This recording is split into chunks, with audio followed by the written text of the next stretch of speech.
We had a brown jug in our basement that wasn't labeled, but everyone, the family knew to stay away from it because it was chlordane. Chlordane. It's like the most toxic chemical.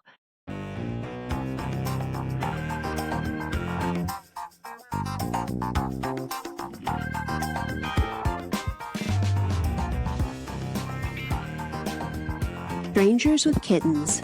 Gen X stories from the least parented generation.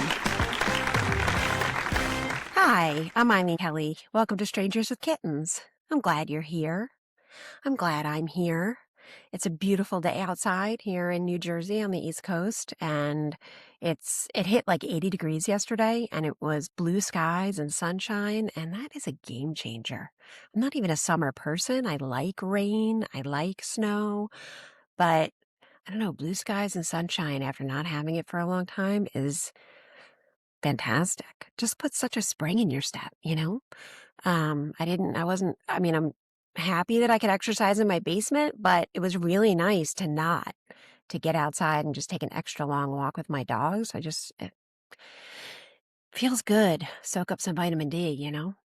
Um, okay, so I was thinking about being Gen X and how different Gen X was.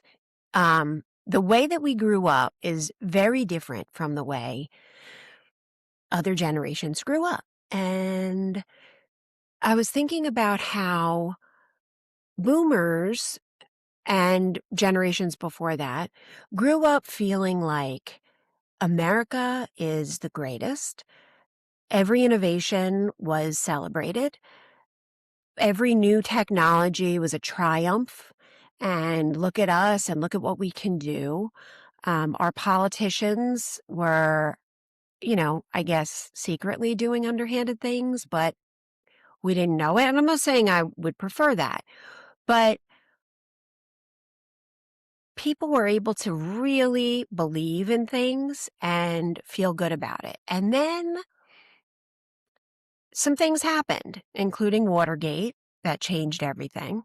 And that's what we grew up in. We grew up in that climate of like, politicians are shady. You can't trust people. There's a lot going on behind closed doors that we don't know about, which is true. And I guess that's why we are considered so cynical because we didn't have the luxury of a fairy tale. We grew up when things were pretty messy. And, we were young kids at the tail end of the Vietnam War, which was a mess. And it was the first time that the military weren't considered heroes, Everything was gray. Everything was, you had to question. And I'm all for that. I don't want to go back to having the wool pulled over our eyes. I'm just saying it wasn't easy growing up in a climate where suddenly, our parents didn't know what to do because this was so new to them. And there wasn't anything to, I don't know, really truly believe in. And then there were the ads, the Native American crying with just video of littered roads in America. And that was great because it taught us not to litter. But we grew up with that. We grew up as kids feeling like, oh gosh, that's terrible. We we've been bad. We haven't treated the land the way we should. And recycling, which was necessary, but suddenly it was wrangle your siblings and parents into recycling and separating things and putting it out. And I know for me, like my parents were like, what? No, what are you doing? And they would just be annoyed by me. And I felt personally responsible for the amount of trash that we generated and making sure that recycling happened. And food became more and more processed. It was the beginning of Lunchables and Doritos and bologna. I mean, bologna, I guess, was probably started in the 50s, but, just cold, cold cuts, leaning much more heavily on them, like instant food because moms were working too, and things that were easy for kids to just get themselves out of the fridge or heat up in a microwave or toaster oven. So cup of noodles and oodles of noodles and microwavable things and hot dogs and steakums and French bread pizzas and, all these things that were convenient but not healthy. And then we're made to feel bad.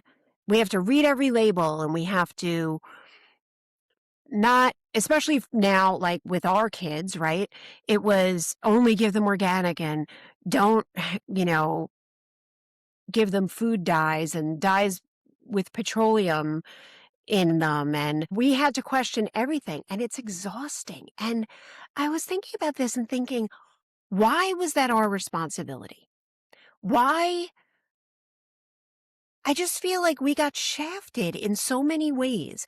Why were we fed the convenience foods, which, weren't good for you, and then had to read every label and be careful what we fed our kids, which, in other countries, they don't have to do that because the government doesn't allow it. The government doesn't allow petroleum-based food dyes in candy and drinks, and people don't have to work as hard. Consumers don't have to work as hard because they're just not available. The work is done for you, as it should be. Why are we the ones that have to read every label and do everything and sift through all the crap to get to what's okay to eat? And then we're made to feel bad about it. We have this obesity problem and we're made to feel bad about that. And we're made, food-related health problems, and we're made to feel bad about that. Why is our food so contaminated or tampered with or processed? Why are these foods allowed to be sold? Why do we have to sift through all this crap to get to the real food? Our parents didn't have to do that. Nobody before us had to do that. We just, I know this is my common theme, but it's a common theme because it's the truth. Our generation has had such a weight on our shoulders in so many ways. And I just want to point it out and say to all of you, great job. This has not been easy. It's not been easy to feel responsible for. Think about all the people we were responsible for. Think about Live Aid. It was great, right? But we were made to feel responsible for those people. And we should, right? We should feel responsible for each other. We should care about people who don't have enough to eat in other countries. But it was so focused on our generation and homelessness, right? And I can't think of the comedy. Robin Williams, Whoopi Goldberg, Billy Crystal, the comedy fundraiser that they did for years to combat homelessness. And again, great, but our generation was made to feel guilty and shamed and responsible for all of these social problems that we weren't even old enough to vote about, but we were trying so hard to change and feeling just heavy about it. Yeah, the environment, air pollution, water pollution, greenhouse gases, carbon footprints. Yes, we should all make an effort, but why are Ziploc bags being sold if they're choking marine life? Why are six-packs still in plastic rings that I have to cut up with a scissor and feel bad about throwing in the garbage? Why am I plagued with these feelings of guilt and shame over consumption when there should just be policies about, hey, how about we secure cans in another way? I'm sure there's another way out there. I mean, I'm sure there's some industrial design person who has probably come up with a bunch of ideas. How about we have compostable garbage bags, and those are the only bags that are available. And they're strong, but then they break down in, I don't know, a month instead of 100 years. Instead of sitting there being like, do I get the Glad Flex or the cheap, crummy, environmentally friendly bag that's probably going to drop garbage all the way to the curb? Why is it all on us? I understand free markets, but it's so much stress and guilt on us as consumers. And our generation dealt with that the most and still deals with it.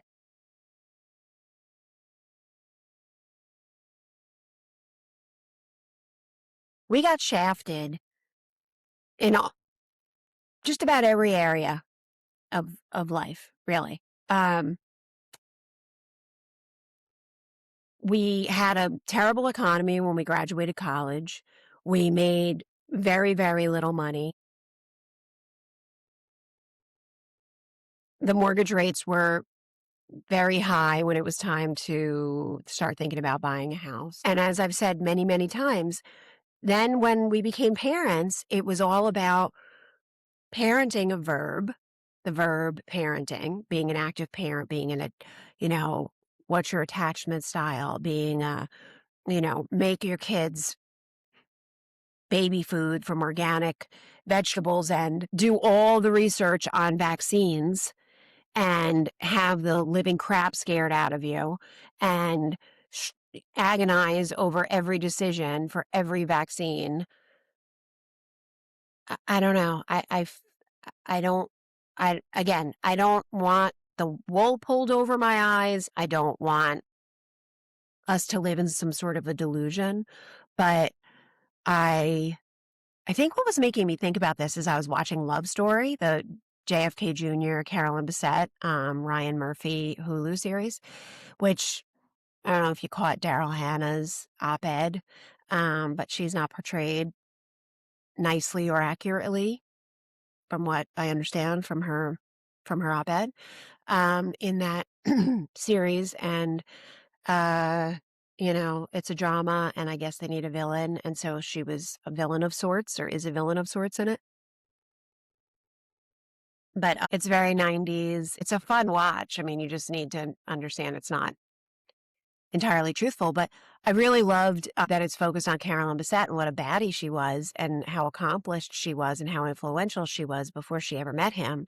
And it was just bringing back so many memories of that time period, and how great it was in many ways, but just how hard it was to be in your 20s in the 90s and how much of a struggle it was and how much was on us, and then it just made me think of, being younger too and how it all kind of started with us. And what's weird is, and this, I mean, I guess it's not weird because it's always the way, but we're considered the slackers. We're considered the cynical generation when we grew up, with Watergate and Vietnam and all of the things that I mentioned before. And we're supposed to what? Believe in Camelot and think that everything's awesome all the time and toe the line. We grew up having all these responsibilities. I mean, even since we were little, right? As a latchkey kid, having so many responsibilities, being home by ourselves. I mean, a lot of time to think and contemplate, which is good and bad. And then having all these social problems foisted on us when we weren't even old enough to vote and feeling, on the one hand, connected and a part of something, which was great, but also guilty and responsible. We just felt responsible for everything and everyone. Homeless people, pollution, war, you name it. It was like, you need to do something about this. You need to donate. You need to be an activist, which are all good things. I just don't, I think it was too much on one generation. I just think those are all good things. And even distribution would be great. Clarity around what is truly your responsibility and positivity around doing your part and not feeling like nothing you ever do is enough. And, just kind of feeling like it's all on you. And I don't know, when it comes to things like complying with recycling. I mean, my dad, like, he was older. He wasn't a boomer. He was the silent generation. And he had zero consideration for the environment. We had a brown jug in our basement that wasn't labeled, but everyone, the family knew to stay away from it because it was chlordane. Chlordane. It's like the most toxic chemical. And we had a jug of it. And if we had, I don't know, ants or something, my dad would pour it around the outside foundation of the house because it would kill everything. And I mean everything. And of course, anything in the dirt goes into the groundwater. So everyone's drinking that shit. And I mean, I think like my brother might have gotten rid of it finally because my dad just thought it was the greatest. And it's like, talk about killing a fly with a sledgehammer. It's like, I think it's overkill. I don't think you have to poison every living thing, including us, to get rid of the ants. How about just a little raid trap? How about that? But there was no connecting actions with consequences or thinking about other people. I mean, my dad was in his 80s and my twins were toddlers. And he was at my house, or maybe he was like in his late 70s. And he went to go throw a can in the garbage. And I was like, Dad, recycling. This has been a law since the 80s. And he was like, ah. I go, what kind of a world are you going to be leaving for your grandchildren? He goes, what the hell do I care? I'll be dead. That was the attitude. And I'm not saying that was the attitude of everyone of his generation, but probably a lot. And I feel like Gen X, it's the exact opposite. And there might be some sort of female to male differences too. Like I do think that a lot of women just feel responsible for more than just themselves. But I'm a little jealous of that feeling because I feel like I'm responsible for everyone all the time. And I do feel that a big part of that is growing up Gen X and the after school specials and the activism. It was great. And it taught us to be involved and informed and yes, cynical, but you know, in a wise way. Um, but I also think that we just had an inordinate amount of responsibility and guilt, for lack of a better word, over stuff that we didn't even have any hand in creating and have no power to really change. So I I just think that companies need to be policed better. There need to just be uniform rules, like just no petroleum-based dyes, period. Like they're against the law. Stop doing it immediately. Just basic things that other countries don't allow. Some of them have never allowed. I don't think the UK ever allowed petroleum-based dyes. So obviously the human race has known that they're toxic for quite a long time. But here everything is left up to us. And I don't know about you, but I'm tired. I'm tired of having to figure out which mobile phone company is the least evil. I'm tired of trying to figure out which bank I need to change to who didn't finance Epstein or someone connected with him. I'm tired of figuring out what's the only refried bean that I can eat that doesn't have chemicals in it. It's just like, can things just be a little easier for all of us? We're exhausted. We're exhausted. And it's just too much. It's too much.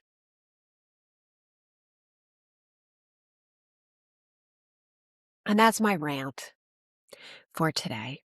Um, I think that our generation is so fantastic.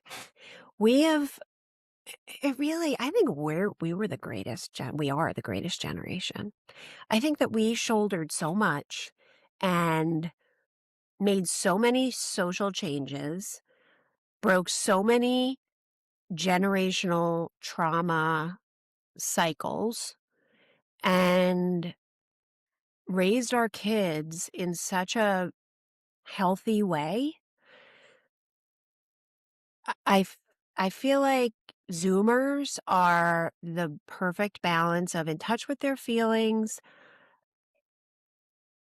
intact, healthy boundaries, socially and politically informed, inclusive, aware of diversity, equity, and inclusion and how important they are.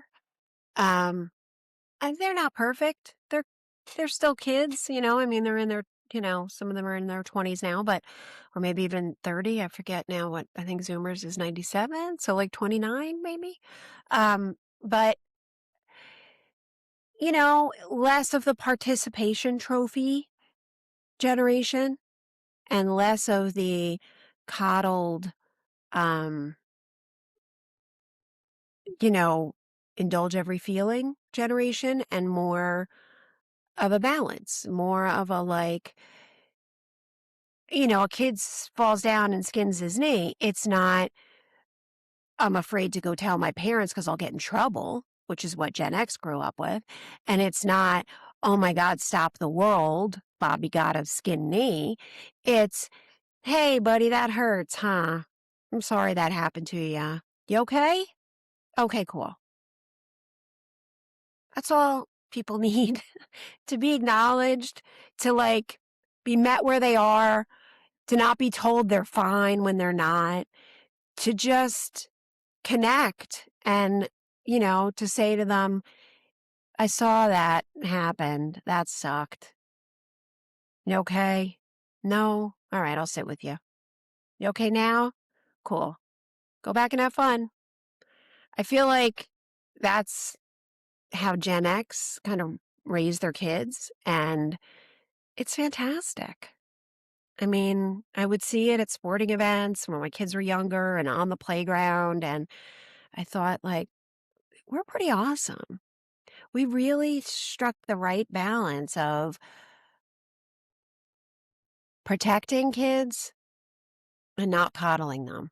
And also having grown up so feral as we did. And, we have great memories. We have, memories of just the craziest stuff that we did because anything you could think of, you would do because there was nobody to stop you. And then if it didn't work out, you just keep it to yourself. I think I've shared with you guys about how my brother and I almost got lit on fire by a neighbor when I was 5 and he was 8. And we never told our parents. Like, our parents died not knowing that story because it was like, all right, thank goodness we live. Now let's not get killed by our parents. But there are things that our kids don't tell us, and that's good, right? I mean, that's the way it should be because they're individuals and they need to, I think kids should have some secrets. I mean, not dangerous ones, but some secrets from their parents. But I think our generation did a great job of having open lines of communication, hopefully not shaming them with religious stuff as much as we were shamed. And look, I know that there are plenty of Christian nationals out there that grew up in a very different way and are 18, 19, 20, 25 right now. And um, we're guilted and shamed and controlled and whatever. But for the most part, I feel like for the most part, Gen X raised their kids to be fairly tough, but not have to fend for themselves, and with an open line of communication and acceptance so that they could come to us if something was amiss, you know? I have to say that sometimes my kids would be they'd be like, "I have to talk to you." And being Gen X, that is like, "What? What? If we have to have a sit down, this is gonna be like somebody's pregnant, somebody's some friend, I'm gonna have to call child services on somebody else's family, like, it's gonna be dramatic." Like, we grew up in the age of after-school specials, and, uh, there's something about Amy. Is that what it was called? With Ted Danson, remember when he was a predator with his daughter? That was a very brave role for him to take. But we grew up with shows like that. And we told our parents nothing. So when your kid comes to you and they're like, "I need to tell you something," you're like, "This is going to be an after school special." And then it's like, is that it? Really? Like, it's a little disappointing. It's not, because you're like, wow, I'm killing it as a parent. But I have to say, every time, it's still to this day, my oldest, are 22. And still, when they're like, "Can I talk to you?" I'm like, "Oh my God, this is going to be something." And then it's so solvable and okay and minor by Gen X standards that, I mean, obviously I'm relieved and also feeling like, that's like, we got this, feeling good. But it's just so funny what's a big deal to younger generations when, you almost get lit on fire when you're 5. It kind of gives you a different perspective. You know what I'm saying? And I know there are so many Gen Xers that, may not have a lit on fire when you're 5 story, but something close, you know? Something like watching 2 raccoons get shot by cops on your front lawn, or, I want to hear more of your stories because I can't get enough of them. They're just so great. So the answering machine is on the website, strangerswithkittens.com. There's also a link for email. There used to be something that you could fill in, but that's not there anymore because I was getting all these phishing messages. But I really love voicemail. I really do. I love when people leave messages on the answering machine. It's just fun, I'm still a call people person. I like to hear their voice. I like to leave a message. It just gives it flavor. Reading a text, you can't, if someone texts you, you don't know if they're not feeling well or they're tired or they're upset. It's just text on a screen. If someone leaves a message and they're coughing and their voice sounds all stuffy, you call back and you're sympathetic, But when someone's going through it and they just text you, you don't feel it. So I say bring back the voicemails. I say pretend we're in the early 90s and leave messages for your friends. Reach out to them. Or at the very least, leave audio messages in their text so they can hear you and hear what's going on in your voice. It's different. All right, that's it for me for this week. Thanks so much for being here. And next week, I am going to see you back here with comedian Becky Viduccio. Bye.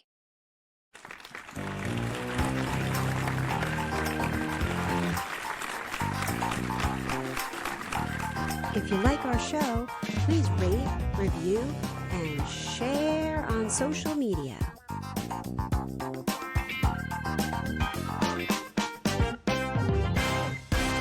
Strangers with Kittens is taped before a live audience of dogs.